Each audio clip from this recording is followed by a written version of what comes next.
믿음은 순종하고 앞으로 나가는 것이다. 두 번째 시간입니다. 믿음은 순종하고 앞으로 나가는 것입니다. 동의하십니까? 믿음은 그냥 순종하고 머물러 있는 것이 아니라 믿음은 움직이는 거예요. 여러분들 그거 아세요? 신앙은 움직이는 거예요. 믿음 또한 움직이는 겁니다. 하나님의 음성을 듣는다라고 하는 것은 어떤 의미가 있느냐 하면 그냥 가만히 앉아서 그분의 음성에 귀를 기울이고 듣는 데 머무르는 것이 아니라 하나님의 음성을 듣는다라고 하는 것은 하나님의 지시를 따른다라고 하는 진행형이에요. 그러니까 믿음이라고 하는 것은 순종하는 자리로 나아가지 아니하면 그것을 믿음이라고 말하기는 참 애매모호해요. 왜냐하면 믿음 자체도 믿음일 수 있기 때문에 그래요. 그러나 성경에서 말하는 믿음은 그 믿음이 순종하는 자리로 가서 움직일 때 그게 열매 맺는다 그렇게 말하거든요. 그래서 오늘 성경을 히브리서 11장 29절 말씀에 보면 뭐에 대한 이야기가 먼저 나와요? 홍해에 대한 이야기가 나오잖아요. 여러분들 지난 시간에도 설명했지만 홍해는 갈라졌기 때문에 이스라엘 백성들이 갈라지는 것을 보고 걷는 것이 아니에요. 여전히 홍해 바다는 파도로 넘실거려요. 그리고 뒤에는 애굽 군대가 쫓아오고 있어요. 그리고 뒤에는 더 이상 도망갈 수 없을 만큼 마치 믹돌이라고 하는 큰 이 뒤에 절벽과 같은 곳에 맞닥뜨려 있어요. 그런데 이스라엘 백성들이 앞으로도 뒤로도 움직일 수 없는 상황인데 여호와 하나님은 뒤에 있는 군사를 물리치고 앞에 있는 홍해를 가르고 너희들이 선택해서 가라 그렇게 말하지 않고 여전히 환경은 하나도 안 바뀌었는데 너희가 믿음이 있다라고 하면 뭐라고 이야기하느냐 하면 앞으로 나아가라 그렇게 이야기해요. 오늘 우리가 성경을 가만히 보면 출애굽기 14장 15절에 보면 여호와께서 모세에게 이르시되 너는 어찌하여 내게 부르짖느냐 이스라엘 자손을 명하여 앞으로 나가게 하고 이렇게 이야기해요. 홍해가 출렁거리는데 오늘 하나님께서는 누구에게요? 모세에게 홍해를 어떻게 하라고요? 들어가라 그렇게 이야기해요. 누구를 데리고요? 백성들을 데리고. 여기서 믿음은 뭐라는 거예요? 하나님의 음성을 듣는 게 믿음이 아니라 믿음은 뭐 하는 거예요? 움직이는 거예요. 내가 믿음을 가지고 움직일 때 하나님은 어떤 기적을 베풀어요? 홍해가 갈라지는 기적을 베푸는 거예요. 갈라졌기 때문에 내가 가는 것이 아니라 갈라지지 않았지만 하나님이 홍해를 갈라주실 것을 믿고 가는 것이 뭐라는 거예요? 믿음이다 그 말이에요. 피터 마샬이라고 하는 이 군 목사님이 계셔요. 그런데 이분이 해군 사관학교에 이제 군목으로 이렇게 임관을 받아가지고 이제 자기의 복무 기간을 해군 사관 생도들과 함께 예배하면서 지내게 되어졌어요. 그런데 이 피터 마샬 목사님이 해군 사관학교에서 근무를 하는 가운데 사역을 하는 가운데 무엇을 깨달았느냐 하면 그곳에서 훈련받는 사람들을 통해서 아무것도 모르는 사람이 생짜배기가 사관학교 과정을 마치고 임관을 할 때 보니까 그들에게 이렇게 그 사관학교의 교장이 말하더라는 거예요. 너희들이 이 학교에서 해군 사관 생도가 된다라고 하는 것이 무엇인지를 아느냐 그렇게 묻더라는 거예요. 여러분들 무엇을 안다라고 했을 때 이 안다라고 하는 말은 되게 중요한 이야기예요. 하나님을 안다 그랬을 때에 하나님을 대충 하는 것을 안다 이렇게 말할 수가 없어요. 예수님을 안다, 나는 믿음이 뭔지를 안다라고 이야기했을 때 이 안다라고 하는 이야기 가운데는 확신이 100% 있는 거. 하나님, 예수님 믿음이 조금 헷갈려, 이것을 나 알아 이렇게 말하지 못해요. 정말로 100% 확신할 때에 뭐라는 거예요? 나는 하나님을 알아. 나는 예수님 믿음이 뭔지를 알아. 그렇게 이야기한다는 거예요.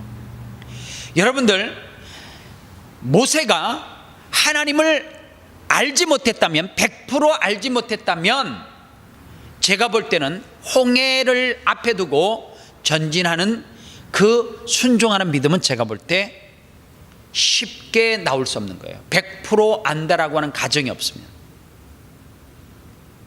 왜요? 사람은 확신이 없을 때 마음속에 드는 것이 뭐예요? 내가 이 길을 가도 되나? 안 가야 되나? 내 머릿속으로 먼저 생각하거든요. 내가 이 비즈니스를 해야 되냐 말아야 되느냐 라고 할 때 하나님이 하라고 했다라고 하는 확신이 있으면 어떻게 해요? 100% 하는데 헷갈려요. 여러분들, 신학교에 가면 하나님 앞에 부름을 받고 하나님 앞에 내가 주의 종이 되겠다라고 신학교에 와요. 그래서 소명에 대해서 자꾸만 물어요. 너 하나님이 불러서 너 이 신학교 왜 왔어? 이렇게 물어요, 교수님들이. 하나님께서 불러서요. 너 사명이 뭐야? 하나님이 불러서요. 너 소명이 뭐야? 하나님이 불러서요. 똑같은 대답만 하네요. 무엇을 지금 이해 못하는 거예요? 하나님께서 너를 불렀으면 왜 불렀는지에 대해서, 사명에 대해서 이야기를 하지 못해요. 그냥 하나님이 불러서 왔대요. 목회 현장에 나가요. 여러분들, 아무리 실력 있는 평신도라 할지라도 여러분들, 그 평신도가 신학교 가는 순간 그냥 그저 그런 신학생 돼요. 무슨 이야기를 하느냐 하면, 믿음이 좋다고 신앙이 좋다고 신학교 보내면 그저 그냥 신학생 된단 말이에요. 그럼 신학교는 누가 가야 되느냐? 하나님 앞에 확실한 부르심의 소명과 사명 의식이 있는 사람이 가야죠.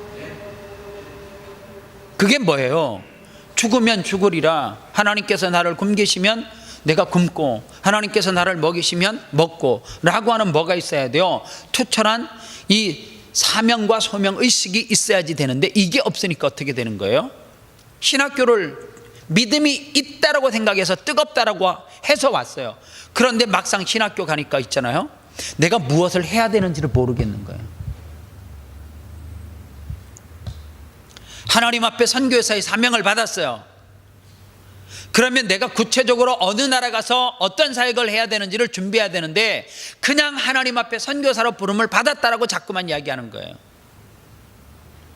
나중에 나라를 정하지 못해요. 가야 될 때를 정하지 못하니까 하나님께서 나를 선교사로 부르셨는데 30대, 40대, 50대, 60대가 다 가는 거예요. 그래서 정작 제대로 된 선교 사역을 단 한 번도 못하고, 이름은 선교사인데 그 이름 뒤에 붙이는 직함은 선교사인데, 선교사가 있잖아요, 선교의 사명을 감당하는 선교지에 가 있질 않아요. 여러분들, 우리가 하나님을 안다라고 했을 때 믿음은 있잖아요, 결국에 뭘로 가야 되느냐? 오늘 성경의 모세도 그렇지만 기생 라합을 보세요. 여리고성은 이스라엘 백성들이 도저히 무너뜨릴 수 없는 강력한 성이에요. 그래서 정탐꾼을 보낸 거예요. 여러분들, 기생 라합은 어디에 살아요? 여리고 성 안에 살아요? 성 밖에 살아요? 성 안에서 살아요. 나름 직업도 있어요. 기생이래요. 그런데 보세요, 기생 라합은 하나님을 알아요? 대충 알아요? 하나님을 아는데 몇 프로 아는 거예요? 100% 아는 거죠. 누구한테 들어서 하는 게 아니라, 하나님은 이런 분이다 대충 누구에게 기동량으로 들은 것이 아니에요. 자기를 찾아오는 손님, 고객으로부터 들은 믿음이 아니라, 기생 라합은 여리고 성 안에 살고 있고, 그리고 그의 직업이 기생이라 할지라도 그는 하나님에 대해서 100% 알아요. 정탐꾼이 찾아 들어왔어요. 그런데 기생라합이 그들을 숨겨줘요. 여기서 그들을 숨겨준다라고 하는 것은 어떤 행위예요? 나라를 팔아먹는 행위 아닙니까? 그렇죠? 자기 동족을 죽이는 행위죠. 이거는 배반, 그냥 배반이 아니에요. 성이 무너질 수도 있는 정보들을 제공해주고 그들이 돌아가서 성에 대해서 조사를 다 하고 돌아갔을 때에 이 성이 무너지고 이 안에 있는 사람이 다 죽을 수도 있는 정보를 제공해주고 그리고 그들을 숨겨주는 거예요. 뭐에 대한 믿음이에요? 하나님에 대한 믿음이죠. 성경에 보면 마가복음 2장 25절 26절에 이 말씀이 있어요. 또 이와 같이 기생라합이 사자를 접대하여 다른 길로 나가게 할 때에 행함으로 의롭다 하심을 받은 것이 아니냐, 영혼 없는 몸이 죽은 것 같이 행함이 없는 믿음이 죽었다, 그렇게 이야기해요. 그래서 야고보서를 연구해 보면 믿음의 조상을 이야기할 때는 아브라함을 이야기하지만 야고보가 이야기할 때 행함 있는 믿음 이야기할 때 대표적으로 기생라합을 이야기해요. 믿음의 사람은 아브라함인데 그 믿음이 우리 삶 가운데 순종하고 죽으면 죽으리라고 하는 의식 정신을 가지고 하나님을 100% 알기 때문에 순종한 사람은 누구냐? 기생라합이다, 그렇게 이야기해요. 여러분들 믿음으로 순종하면 대부분이 이렇게 생각해요. 하나님께서 그 순간 무슨 기적을 주실 거라고 생각해요. 아니에요. 성경 잘 보세요. 정탐꾼을 숨겨주고 그들이 창문을 통하여서 도망을 가고 난 다음에 그 다음에 자기에게는 그 짧은 순간 뭐가 찾아왔어요? 두려움과 공포가 찾아왔겠죠. 거기서 하늘로 들림받고 거기서 갑자기 걔네 집만 어떻게 되고 당장 그게 없었어요. 이스라엘 백성들이 여리고를 들어왔어요? 아니에요. 성 밖에서 돌았어요. 하루 돌았어요? 이틀, 3일, 계속 돌았잖아요. 그러면 정탐꾼이 자기 집에 머물다가 대접을 했다 그랬죠? 갔어요. 그러면 생각해 보세요. 나 믿음대로 행했거든요. 하나님을 알기 때문에. 하루가 지나요. 연락이 없어요. 이틀이 지나 연락이 없어요. 3일이 지나 연락이 없어요. 계속 연락이 없어요. 불안하지 않겠어요? 이 정도 연락이 없으면. 돌아가면서 반드시 너희 집에 좋은 일이 있을 것이다, 그렇게 이야기했단 말이에요. 이 성이 무너질 거라고 말하는 하지 않았겠어요? 정탐꾼이 그 집에 머물면서. 그러면 생각해 보세요. 하루가 제가 볼 때 1년처럼 느껴졌을 수도 있고요, 3일 4일 지나면 사람이 이러다 죽겠다라고 하는 생각을 가질 수도 있는 시간대예요.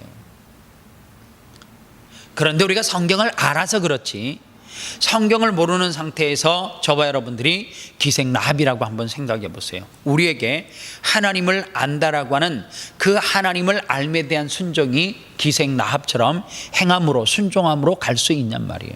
이게 결코 쉬운 게 아니에요. 물론 기생라합은 그 일을 통하여서 성경에 보니까 자기뿐만 아니라 그의 형제들도 다 구원을 받았다, 그렇게 이야기했어요. 결과론적으로는 그래요.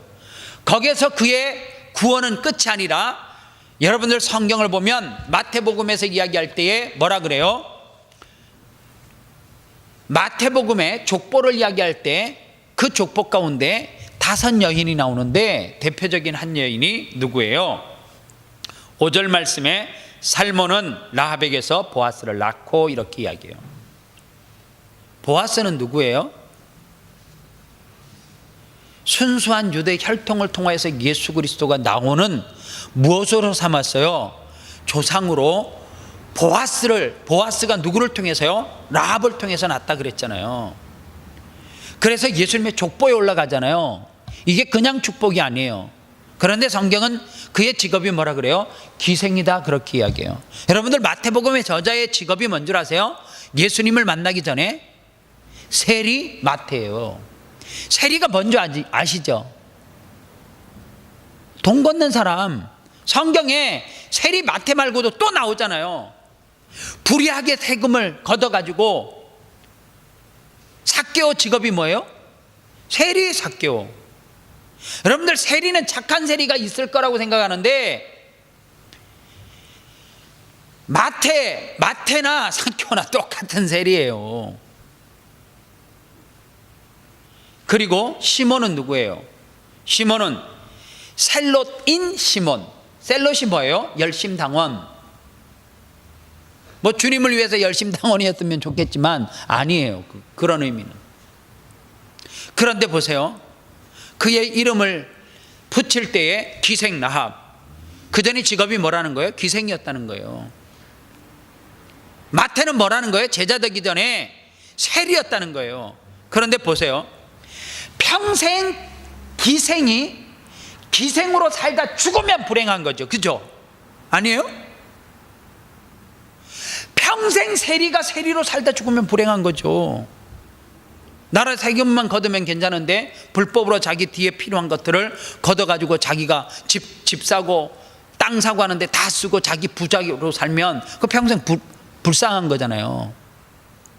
열심당원이기는 당원인데 주님을 위한 열심당원이 아니고 엉뚱한 데 열심당원이었다가 평생 그렇게 살다 죽으면 불쌍한 거죠. 그런데 보세요. 성경에는 그들이 과거에 뭐를 했다라고 붙여놓는 것이 전혀 부끄러움이 되지 않는 이유는 뭐예요? 기생 라합이 부끄러워요? 누가 부끄럽대요? 그는 현재 기생이에요? 아니에요. 과거예요. 지금 세리가 아니라 예수를 만나기 전에 세리였다는 거예요. 예수를 만나기 전에는 그게 뭔 줄 몰랐어요? 죄인지 몰랐어요. 그게 나쁜 건 줄 몰랐어요. 그런데 예수를 만나고 나니까 그것이 죄인 줄 깨닫고 나쁜 것인 줄 깨달았어요. 그러면 왜 마태의 이름 앞에 그의 직업을 붙였을까? 기생 라합이라고 하는 이름 앞에 왜 기생이라고 하는 이 명칭을 갖다 붙였을까? 그 이유는 딱 하나요. 우리도 똑같은 죄인이라는 거죠.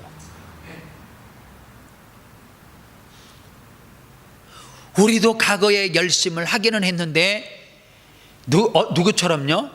시몬처럼 예수님을 믿는 열심이 아니라 세상에 열심을 냈던 사람들이에요.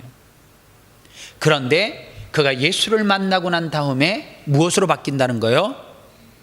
사람을 낚는 어부로 바뀌어요. 그러니까 시몬에게 있어서 부끄러운 말이 아니에요. 마태에게 있어서 세리라고 하는 것은 부끄러운 것이 아니에요. 여러분들 간증거리가 되겠죠. 밋밋하게 살면 간증할 것도 없어요. 예수님을 100% 알지 못하면 간증할 거리가 하나도 없어요. 왜? 내 삶 가운데 어떠한 기적도 일어나지 않기 때문에 누구 앞에서도 간증할 것이 없다 그 말이에요. 손가락질 받던 세리가 가격한 운동권이었던 열심당원이 변화가 돼서 예수님의 제자가 됐어요. 간증하기에 충만하죠. 제 전직이 기생이었습니다. 이렇게 시작해봐요. 목사가 설교하는 것보다 사람들이 더 집중하고 더 은혜 받죠. 제가 과거에 여리고성 안에서 몸을 파는 사람이었어요. 이렇게 간증을 딱 시작해봐요. 사람들이 더 집중하죠. 더 관심을 갖죠. 그런데 보세요. 내가 하나님을 멀리 떠나 있었던 사람일수록 내게 하나님을 터치하는 믿음을 통하여서 내가 변화되면 하나님께서 반드시 그 사람들을 더 크게 사용해요. 여러분들 목회자들 세계에 들어가 보면 과거의 직업이 정말 파란만장한 사람들 수두룩 빽빽해요. 그런데 별 탈 없이 별 문제 없이 그냥 이렇게 밋밋하게 이렇게 그냥 태어나니까 부모님 예수 믿었어요. 자기에게 최고 익숙한 사람이 목사님이었어요. 그래서 목사대학을 목사 됐어요. 별 문제는 없어요. 그런데 이런 분이 있어요. 과거에 할 짓 못할 짓 다 했어요. 포주도요. 신학교 가니까. 그 얼마나 악한 직업이에요. 그런데요, 그 속에 누구에게처럼요? 시몬처럼, 마태처럼, 기생 라합처럼 그 속에 예수 그리스도가 확 들어가고 난 다음에 예수 그리스도를 아는데 그냥 아는 것이 아니라 체험을 하니까, 체험을 통해서 아는 예수 그리스도가 그 속에 100% 자리 잡고 있으니까 있잖아요. 뭐만 보고 가요? 계산이 필요 없어요. 재지 않아요. 해야 되나 말아야 되나 이게 없어요. 그 믿음은 오직 앞을 향해서 전진밖에 없어요. 정말 앞으로 돌진밖에 없어요. 무엇을 가지고요? 예수 그리스도라고 하는 무기를 가지고, 복음을 가지고. 오늘 우리는요 너무 체험이 없기 때문에 예수님을 아는데 90% 알아요. 10%에 뭐가 있어요? 확신이 없는 거죠. 90%의 확신이 있는 사람하고 100%의 확신이 있는 사람하고는 차이가 별로 안 날 것 같잖아요. 엄청 큰 차이예요. 하나님을 알아요. 아는데 신앙생활 오래 해가지고 하나님이 누구신지를 대충 설명할 수 있어요. 한 85% 알아요. 여러분들 성적으로 보면 85점 정도 맞으면 그게 괜찮은 성적이에요. 그죠? 아니에요? 다 100점 맞아가지고 그 정도는 성적으로 안 쳐요? 정말 괜찮은 성적이잖아요. 85점 정도 되면 평균. 근데 하나님은 그렇게 알면 하나님을 5% 하는 사람이나 별반 차이 없어요. 결정적인 순간에는 그 하나님을 15% 제대로 알지 못하는 것 때문에 누가 결정해요? 내 의지, 내 생각대로 결정해버리고 말아요. 그래서 여러분들 우리 속에 믿음이 작동하려고 하면 하나님께서 무슨 카페트 탁 깔아놓고 그 위를 딱 걷게 하는 것이 아니라 때로는 험산 줄령을 넘게 하고 돌바위를 지나게 해도 하나님 앞에 믿음만 있으면, 하나님을 100% 알면 우리는 어떻게 한다는 거예요? 그 산을 넘어서 간다는 거죠. 편한 길만 찾지 아니하고요. 오늘 예수 믿는 사람들이 너무 편한 아우토반만 찾아요. 포장된 길만 찾아요. 우리의 인생 가운데 그래서 비포장을 너무너무 싫어요. 환난을 싫어요. 고난을 싫어요. 오직 내게는, 내 자녀에게는 뭐만 있으면 좋겠어요? 평탄한 길만 있었으면 좋겠어요. 너무 멍석 다 깔아놓지 마세요. 아우토반을 계속 끝까지 달리면 좋겠는데 어느 날 울퉁불퉁한 비가 너무너무 많이 와가지고 파인 도로도 다닐 수가 있고 비포장도 갈 수 있어요. 그게 인생이에요. 그때 내가 알고 있는 세상의 그 무엇 100%가 나를 끝까지 지켜주지 못하지만 하나님을 100% 알면, 하나님을 안다라고 했을 때 100% 하나님을 알면 비포장 도로가 내 앞길에 맞닥뜨린다 그럴지라도 우리는 뭐 하잖아요? 결코 넘어지지 않아요. 결코 좌절하지 않아요. 내 자녀가 쓰러지지 않아요. 그래서요, 하나님을 100% 아는 사람은 어떠한 환경 속에 있어도 있잖아요, 스스로 자기 목숨을 끊을 생각은 추워도 조금도 안 해요. 왜 해요? 죽는 사람이 좋아서 죽는 거 봤어요? 물론 심장 쇼크가 와갖고 죽을 수도 있겠죠. 저 유럽에서 축구하는 거 보니까 아, 쟤네들은 축구보다 죽겠구나 이런 생각이 가끔 들어요. 그런데 좋아서 죽는 사람보다 자살하는 사람들은 어떤 사람이에요? 환경을 비관해서 문제를 가지고 비관하기 시작하면 스스로 자기 목숨을 끊어요. 그게 비포장도로인데, 하나님을 알면 비포장도로가 있을 줄 내가 아는데 그거를 통해서 스스로 내 목숨을 끊어요. 그 하나님을 아는 게 아니에요. 그래서 결과적으로는 그런 사람에게는 구원의 확신도 없는 거죠. 오늘 그렇기 때문에 우리가 모세와 같은 믿음이 필요하고 기생 라합과 같은 믿음이 필요해요. 그 믿음은 어떤 믿음이에요?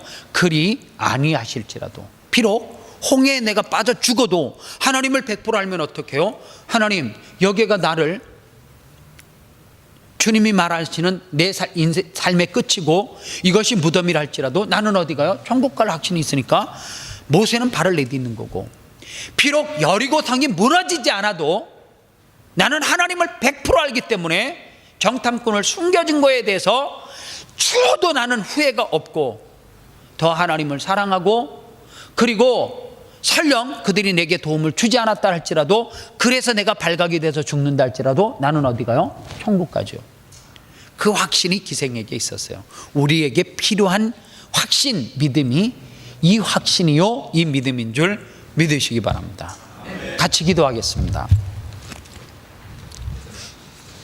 이 시간 기도할 때 믿음은 있잖아요.